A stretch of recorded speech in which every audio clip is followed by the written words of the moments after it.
नमस्ते दोस्तों, आपका स्वागत है टून हक्स हिंदी में, जहां हर कहानी शुरू होती है मुस्कान से और खत्म होती है एक प्यारे से हक के साथ। एक छोटे और शांत गांव में कुणाल नाम का एक लड़का रहता था। वो बाकी बच्चों जैसा नहीं था। जहां दूसरे बच्चे दिन भर खेलते और शोर मचाते, वहीं कुणाल घंटों जानवरों को देखता रहता। कभी पक्षियों को दाना खिलाता, कभी गली के कुत्तों को सहलाता, तो कभी गायों से ऐसे बातें करता जैसे वे उसके दोस्त हों। गांव के लोग अक्सर हंसते और कहते, ये लड़का बड़ा अजीब है, जानवरों से ऐसे बात करता है जैसे वे इंसान हो। लेकिन कुणाल को परवाह नहीं थी।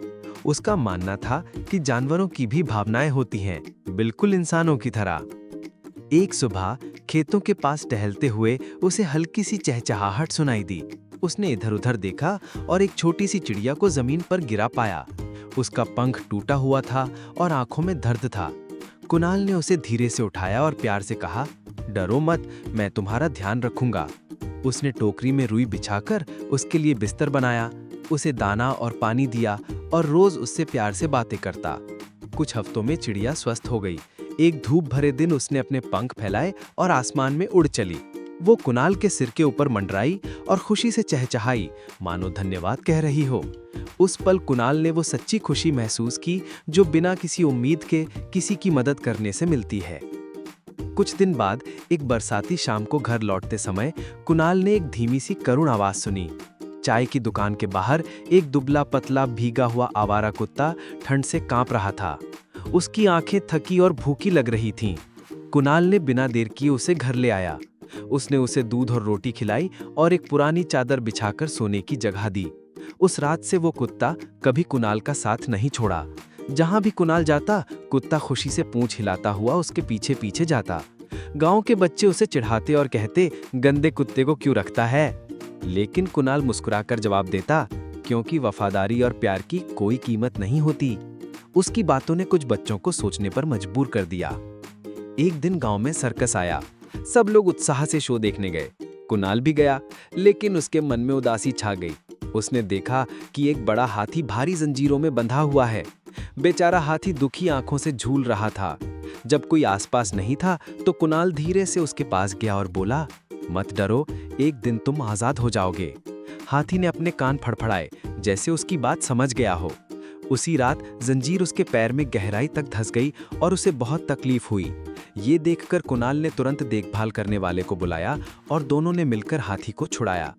उस दिन के बाद से जब भी हाथी कुणाल को देखता, अपनी सोंड उठाकर आशीर्वाद देता। एक और घटना नदी किनारे घटी। कुछ बच्चे बत्तखों पर पत्थर फेंक रहे थे। कुणाल दौड़कर आया और चिल्लाया, रुको, उन्हें भी दर्द होता है। लेकिन बच्चे हंसते रहे। तभी एक लड़का फिसलकर नदी में गिर गया और डूबने लगा। बत्तखें शोर मचाने लगीं।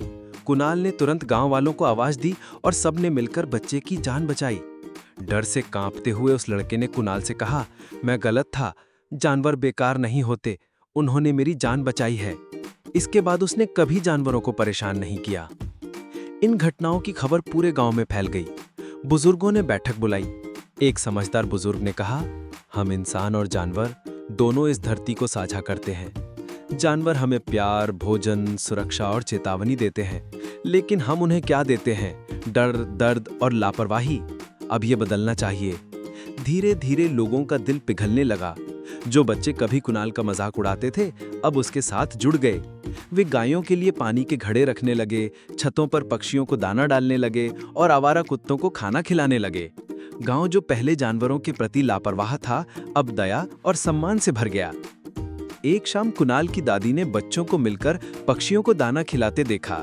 वो मुस्कुराई और कुणाल से बोली, बेटा, तुमने हम सबको सिखा दिया कि सच्ची दया केवल अपनों की मदद करना नहीं है, बल्कि उन प्राणियों की देखभाल करना भी है जो बोल नहीं सकते, हमारे पशु मित्र। उस दिन से कुणाल को जानवरों से बात करने वाला लड़का कहा जाने लगा। जहां भी वो जाता, चिड़िया चहचहाती, कुत्ते पूंछ हिलाते, गाय मधुर स्वर में रंभाती और हाथी सूंड उठाकर आशीर्वाद देता। कुणाल का दिल हमेशा भरा रहता, क्योंकि वो जानता था, जब आप जानवरों से दया करते हैं तो आप असल में जीवन से दया करते हैं। तो बच्चों, ये याद रखना, जानवर हमारी भाषा नहीं बोलते, लेकिन वो प्यार की भाषा समझते हैं। छोटी सी दया किसी का घाव भर सकती है, किसी की जान बचा सकती है और पूरे संसार को खुशियों से भर सकती है। जैसे कुणाल ने किया, वैसे ही आप भी बदलाव ला सकते हैं। किसी भूखे कुत्ते को खाना देकर, किसी घायल पक्षी को बचाकर या फिर बस सहानुभूति दिखाकर, क्योंकि दया जब बांटी जाती है तो हमेशा लौट कर आती है। शिक्षा। दया एक सार्वभौमिक भाषा है। यदि आप इसे जानवरों को दिखाएंगे तो आपको शब्दों से परे प्यार मिलेगा। अगर आपको ये कहानी पसंद आई हो तो लाइक, शेयर और सब्सक्राइब करें टून हक्स हिंदी, बच्चों के लिए और भी मजेदार व नैतिक कहानियां पाने के लिए।